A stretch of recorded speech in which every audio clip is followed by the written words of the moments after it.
बिस्मिल्लाहिर्रहमानिर्रहीम। अस्सलाम वालेकुम। अगर आप मेरी जान बख्शी का वादा करें तो मैं यहीं सब कुछ बताने को तैयार हूँ। करम शाह थूक निगलता हुआ बोला, वो तो हो ही जाएगी, फ़िलहाल हमारे साथ चलो क्योंकि इस जगह हम महफूज नहीं हैं। उसने अड़ी करने की कोशिश की मगर हमारे तेवर देखकर सर झुकाकर हमारे आगे चल पड़ा। अमजद ने तमाम गनों को एक चादर में डालकर कंधे पर उठा लिया। अपनी गन उसने बंडल में बांधने की ज़रूरत महसूस नहीं की थी। रास्ते में तवक्का के ख़िलाफ़ करम शाह ने कोई गलत हरकत करने की कोशिश नहीं की थी। थोड़ी देर बाद हम खंडर नुमा मकान में पहुंच गए। टूटी फूटी चार दीवारी और बग़ैर दरवाज़ों के दो कमरों पर मुश्तमिल इस वीरान मकान की छतों में भी बड़े बड़े शगाफ थे। अमजद ने बंडल उतार कर एक तरफ रखा। अपनी जेबें टटोल कर उसने खंजर निकाला और उसकी धार पर उंगली फेर कर उसका मुआयना करने लगा। ये खंजर उसने गालबन किसी लाश की जेब से निकाला था। ये सब कुछ वो करम शाह को खौफजदा करने के लिए कर रहा था, मगर करम शाह पहले से ही इतना खौफजदा था कि अमजद की इस कोशिश की कोई ख़ास ज़रूरत नहीं थी। हाँ भी करम शाह, मैंने गुफ्तगू का आगाज़ किया। सबसे पहले तो ये बताओ कि तुम्हारा खान साहब कौन ज़ात शरीफ है? क्या तुम लोग चौधरी अकबर को खान साहब कहकर याद कर रहे थे? नहीं, खान साहब चौधरी अकबर का होने वाला ससुर है। पूरा नाम बताओ। मीर नियाज़ खान, कालीवाल से ताल्लुक़ है। कालीवाल रहमान खेल से 7 किलोमीटर के फासले पर मौजूद एक छोटा सा गांव था। उसकी मुझसे क्या दुश्मनी है? चौधरी अकबर और खान साहब ने मुआहदा किया है कि किसी भी दुश्मन के ख़िलाफ़ एक दूसरे की मदद किया करेंगे। तो इसका मतलब है हमारी हवेली को आग लगाने में मीर नियाज़ खान का भी हाथ था? नहीं, उसने इनकार में सर हिलाया। खान साहब के साथ चौधरी अकबर के ताल्लुकात इस वाक़े के बाद बढ़े हैं। उससे पहले बस दूर पार की पहचान थी। अब चौधरी अकबर अपनी बहन खान साहब के बेटे के निकाह में दे रहा है और ख़ुद उसकी बेटी से शादी कर रहा है। मंगनी हो चुकी है। चौधरी अकबर और रज़िया बीबी की तो मंगनी हो चुकी है। अलबत्ता गुलरेज़ खान यानी मीर नियाज़ खान का बेटा, जिसकी मंगनी चंद दिनों में मतवक्का है। इस गुफ्तगू के दौरान अमजद खामोशी से हमारी गुफ्तगू सुनता रहा। उसने बीच में मुदाखलत करने की ज़रूरत महसूस नहीं की थी। क्या हम दोनों पर हमला करने वाले तमाम बंदे मीर नियाज़ खान के थे? हाँ, सिर्फ मुंशी शाह नवाज़ चौधरी अकबर का आदमी था। उसने हमें आपकी शनाख्त करानी थी क्योंकि हम आपकी शक्ल से नावाकिफ़ थे। तुम्हारा प्रोग्राम हमें कत्ल करने का था? नहीं, उसका सर नफ़ी में हिला। अगर ऐसा होता तो आपके गांव से बाहर निकलते ही हम ये काम कर गुजरे होते। हमें आपको ज़िंदा पकड़ने का हुक्म मिला था, इसी वजह से हम आपको घेर कर इन दरख्तों की जानिब ले आए थे। तुम लोगों का लीडर कौन था? मुंशी शाह नवाज़। हमें पकड़कर तुम लोगों ने कहाँ ले जाना था? कालीवाल। कत्ल करना तो समझ में आता है, ज़िंदा ले जाने का मकसद? अमजद, जो काफ़ी देर से खामोश खड़ा था, उसने पूछा। इस बारे में मुझे इल्म नहीं। उसके लहजे में बेबसी थी। अब इसके साथ क्या करें? उसकी बात ख़त्म हुई तो अमजद ने मुझसे पूछा, भाई साहब, मेरे छोटे छोटे बच्चे हैं। मेरे बोलने से पहले वो पश्तो में गिड़गिड़ाया, आते वक्त तुझे बच्चे याद नहीं थे? मेरी बात सुनकर उसने शर्मिंदा अंदाज में अपने सर को झुका लिया था। अच्छा, इस तरह करो, खान साहब की हवेली का अंदरूनी नक्शा ज़रा तफसील से बताओ ताकि तुझे ज़िंदा छोड़ने के बारे में गौर कर सकें। अमजद ने पूछा और करम शाह फरफर मीर नियाज़ खान की हवेली के अंदरूनी हिस्सों के मुतल्लिक मालूमात फ़राहम करने लगा। हम पर हमला करने वालों के बारे में उसने बताया था कि उनमें करम शाह, मुंशी और हमारे हाथों मरने वाले आखिरी बंदे के अलावा तमाम तर जराइम पेशा अफराद थे और कई केसों में पुलिस को मतलूब थे। मुझे ज़िंदा पकड़कर मीर नियाज़ खान के हवाले करने का मुआवजा उन्होंने 50,000 रुपये तलब किया था, जिसमें 25,000 रुपये वो वसूल कर चुके थे और बकाया मुझे खान के हवाले करते वक्त लेते। हम कैसे यकीन कर लें कि तुमने सच बयान किया है? उसकी बात ख़त्म होते ही मैंने पूछा, जिसके जवाब में वो आहिस्ता से बोला, आपको यकीन दिलाने के लिए मैं सिर्फ इतना कह सकता हूँ कि मेरी नज़र में जो हकीकत थी मैंने वही बयान की है, आगे आपकी मर्ज़ी। इतना खौफजदा होने के बावजूद उसके दो टोक अंदाज में बात करने ने मुझे काफ़ी मुतासर किया। ठीक है करम शाह, तुम आज़ाद हो। मैं यूं भी ख्वाम खा की कत्लो गारत को पसंद नहीं करता जब तक कि मुझे इस काम पर मजबूर न किया जाए। तुम्हारे साथियों के साथ भी हम दोनों दफाई जंग लड़े हैं। बाकी जहाँ तक ताल्लुक़ है तुम्हारे खान साहब का, इसे हमारी तरफ से बता देना कि जल्द ही मुलाकात होगी और अब तुम जा सकते हो। उसने तशक्कुर भरे अंदाज में सलाम किया और जल्दी जल्दी वहाँ से रुखसत हो गया। उसके गायब होते ही हम दोनों ने हथियारों का बंडल वीरान मकान के करीब एक गड्ढे में रखा और इस गड्ढे पर टहनियाँ वगैरह डालकर ऊपर से मिट्टी और पत्थरों से ढांप दिया। अपने पास हमने सिर्फ एक क्लोज बट की क्लैशनकोफ छोड़ी जो अमजद ने अपने कोट के नीचे लटका ली थी। गनीमत में मिलने वाले 2 पिस्तौलों को अलबत्ता हमने अपनी जेबों में मुंतकिल कर लिया। वहाँ से हम सीधे घर पहुँचे। असलम भाई बेकरारी से हमारा इंतज़ार कर रहा था। सारा दिन कहाँ गायब रहे, उसने छूटते ही पूछा। उसके लहजे का इज़्तिराब हमसे छुपा न रह सका। ये लंबी कहानी है, पहले नहाएंगे, फिर खाना खाएंगे और आखिर में किस्सा सुनाएंगे। अमजद के लहजे और अंदाज पर असलम भाई के होंठों पर बेसाख्ता मुस्कुराहट नमूदार हो गई थी। ठीक है, मैं बाथरूम में गर्म पानी रख देता हूँ। थोड़ी देर बाद हम नहा धो के खाने से फारग होकर चाय पीते हुए असलम को अपनी कहानी सुना रहे थे। मीर नियाज़ खान तो कालीवाल का बहुत बड़ा बदमाश है, सरकारी हलकों में भी काफ़ी असर और रसूख रखता है।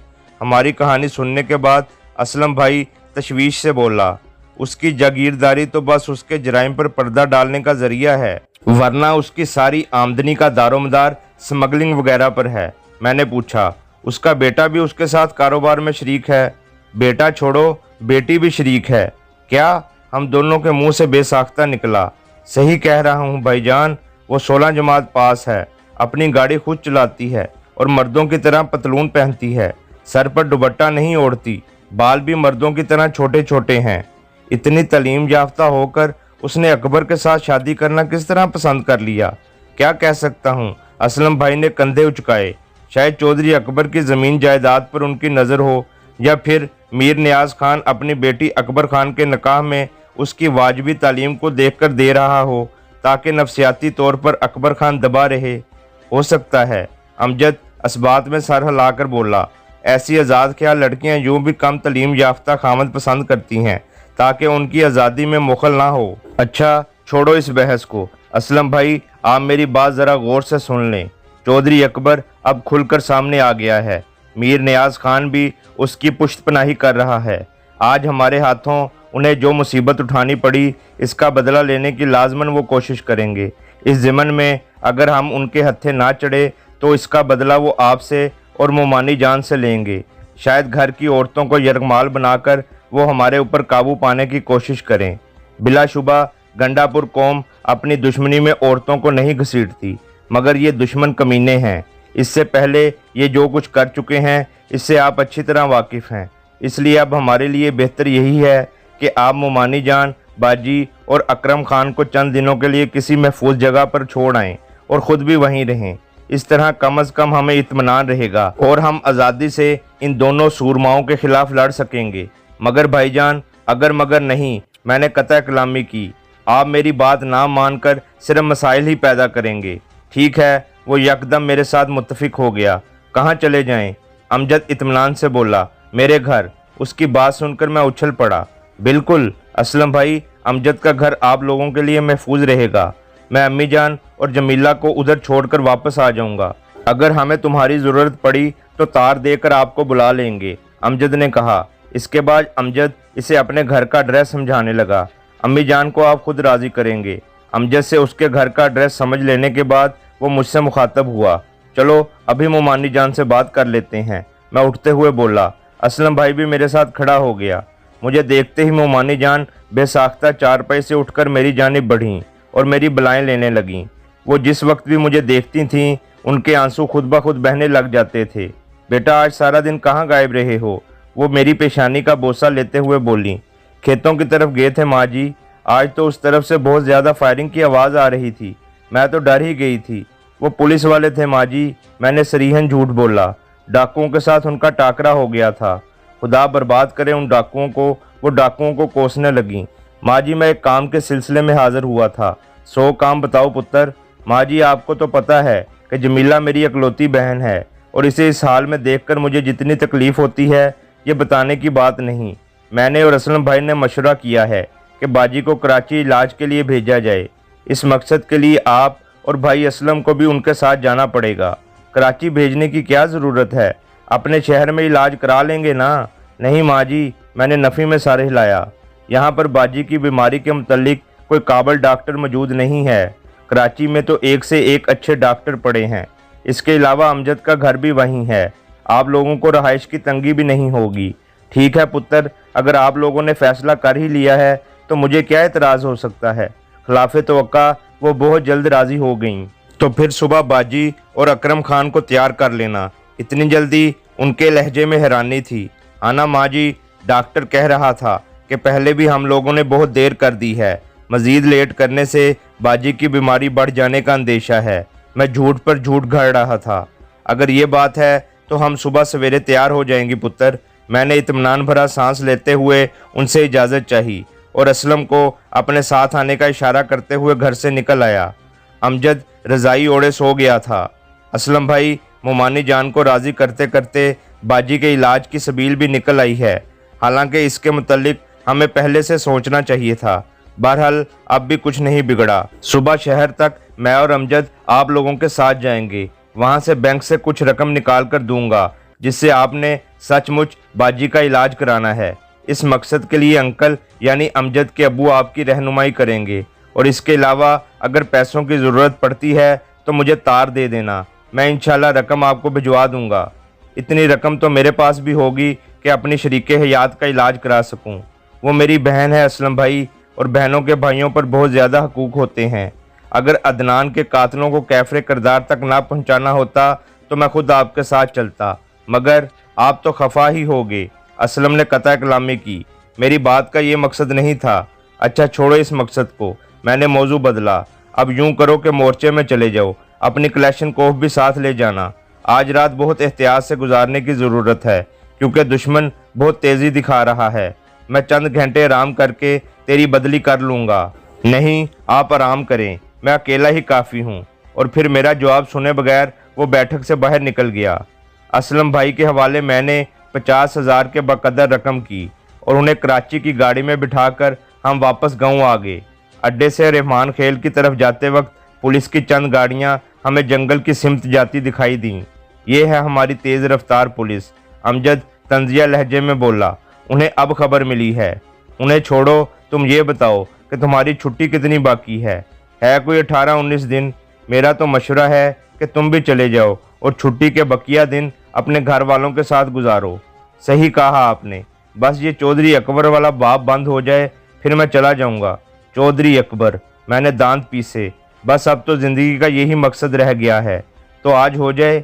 नहीं, आज नहीं, 2-3 दिन इसके घर की निगरानी करनी पड़ेगी।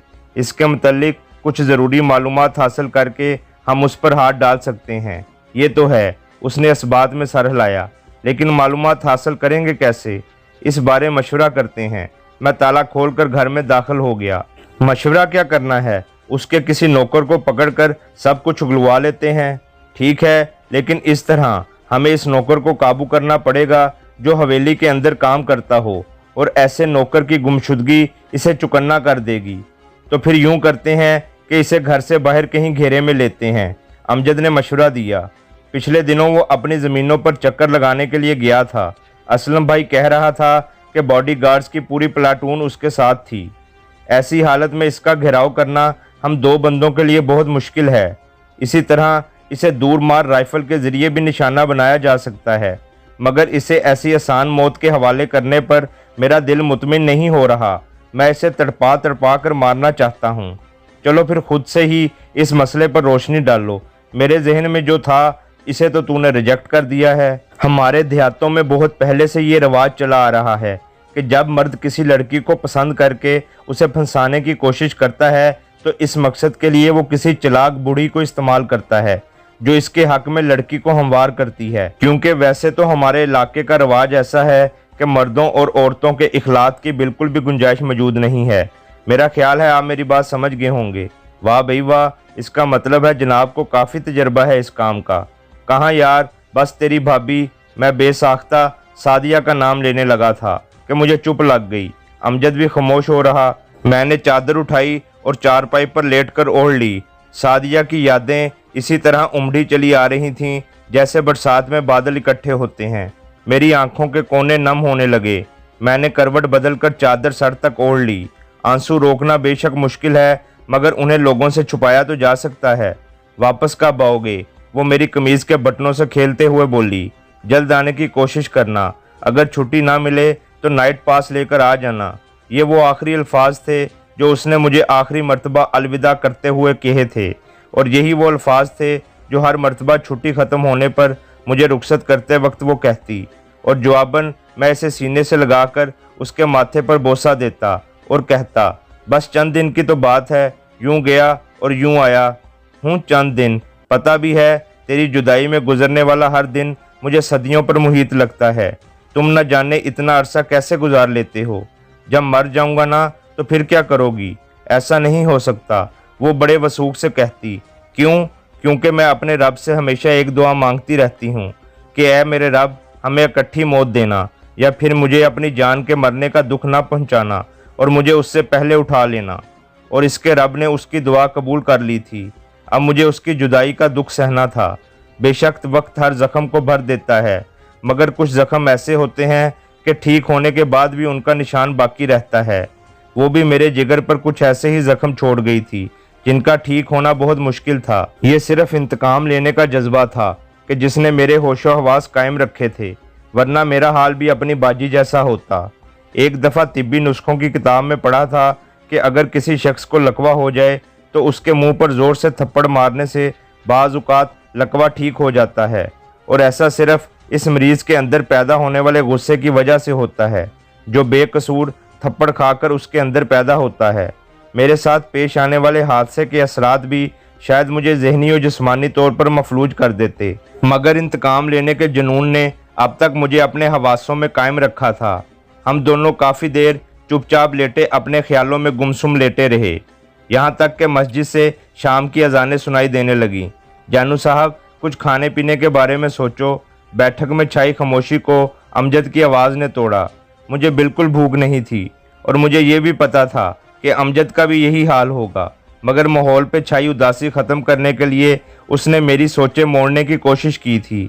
सुबह जाने से पहले मोमानी जान ने एक दिन के लिए खाना तैयार करके रख दिया था। चलो वही गर्म करते हैं। मैं चारपाई से उठ गया। मैं भी चलूं? हाँ, अब कौन सा अंदर पर्दा नशीन खवातीन बैठी हैं।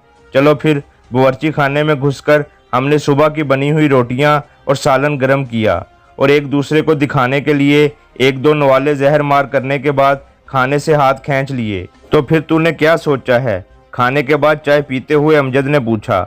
एक दो औरतें मेरी नज़र में हैं, सुबह उनसे मुलाकात करेंगे। इस बात का ख्याल रखना कि वो औरतें कहीं अकबर खान की खैर ख्वाह ना हो या किसी दोगली पॉलिसी पर अमल करते हुए इसे खबर ना कर दे।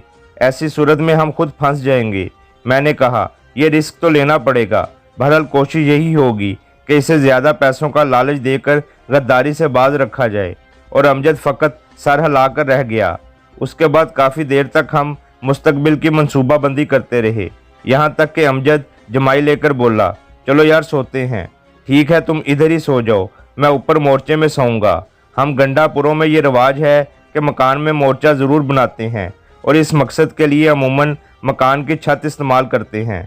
दोनों ऊपर ही चलते हैं। अमजद उठ गया। नहीं, ऊपर सिर्फ एक बंदे के सोने की जगह है, इसलिए तुम बैठक में ही ठीक हो। यूं भी दुश्मन के हमला करने की सूरत में हम दोनों में से एक बंदे का नीचे होना ज़रूरी है। इसी तरह हम उनका मुंह तोड़ जवाब देने के काबिल होंगे। ये कहकर मैं सीढ़ी के ज़रिए छत चढ़ने लगा, जबकि अमजद बैठक में घुस गया। वो रात भी खैरियत से गुजरी। सुबह अमजद के मशवरे पर हम दोनों ने नाश्ता करने के लिए पहलवान होटल का रुख किया। क्लैशनकोफ अमजद ने कंधे से लटका कर ऊपर से जैकेट पहन ली थी, जिसने क्लोज बट क्लैशनकोफ को बिल्कुल छुपा दिया था। होटल में मजदूर और ड्राइवर हजरात का काफ़ी रश था।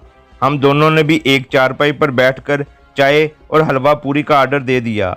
खूब डट कर नाश्ता करने के बाद जब मैं गरम गरम चाय से लुत्फानंदोज हो रहा था और अमजद अखबार देख रहा था, तो वो बोला, जानू साहब ये देखो। उसने अखबार मेरी तरफ बढ़ाया। अखबार देखकर मेरी हैरानी की इंतहा न रही। लिखा था, पुलिस का डाकुओं से तसादम, 9 डाकू हलाक। खबर की तफसीलात में अखबार ने लिखा था कि डेरा इस्माइल खान के सरहदी गांव रहमान खेल में शाहनवाज और दिलदार खान नामी 2 आदमियों ने रहमान खेल थाने में इतला दी कि उन्होंने रहमान खेल के साथ गुजरने वाले बरसाती नाले के अंदर मौजूद झाड़ियों के झुंड में بہت سارے مسلح افراد کو دیکھا ہے جو وہاں پر نامعلوم منصوبے پر عمل کرنے کے لیے اکٹھے ہوئے تھے۔ تھانے دار طاہر نے اس اطلاع پر بجلی کی سی تیزی سے عمل کیا اور تھانے میں موجود پولیس کی ناکافی نفری کے ساتھ مجرموں کی سرکوبی کے لیے روانہ ہو گیا۔ پولیس کو دیکھتے ہی ڈاکو لڑنے مرنے پر آمادہ ہو گئے۔ دو طرفہ فائرنگ میں تھانے دار اور پولیس کے 5 جوانوں نے ہمت اور بہادری کا مظاہرہ کرتے ہوئے 9 ڈاکوؤں کو ہلاک کر دیا۔ اس دوران افسوسناک واقعہ یہ ہوا کہ پولیس کو اطلاع دینے والے دونوں معزز شہری جو جنگل تک ڈاکوؤں کی نشاندہی کرنے کے لیے پولیس کے ساتھ گئے تھے، ڈاکوؤں کی گولیوں کا نشانہ بن گئے۔ تمام ڈاکو اشتہاری اور اس سے پہلے کئی ایک کیسوں میں پولیس کو مطلوب تھے۔ واہ بھئی، تھانے دار کی تو عید ہو گئی۔ اچھا ہوا، ورنہ چودھری اکبر دوبارہ بھی تیرے خلاف کیس دائر کر سکتا تھا اور اس مرتبہ تو اس کی بات بھی برحق ہوتی۔ احمق ہے تو، کیونکہ ایک تو مرنے والے ڈاکو تھے جن سے ہمارا دور کا بھی کوئی واسطہ نہیں ہے، دوسرا چودھری اکبر کے پاس میری اس کارروائی کا کیا ثبوت ہے؟ بہرحال ہمارے لیے یہ بہت اچھا ہو گیا۔ امجد جانے کے ارادے سے اٹھ گیا۔ ناشتے کا بل ادا کر کے ہم واپس گھر کی طرف چل دیے۔ راستے میں گھر کی چابی امجد کے حوالے کر کے میں اپنے مطلوبہ مکان کی سمت بڑھ گیا۔ جاری ہے۔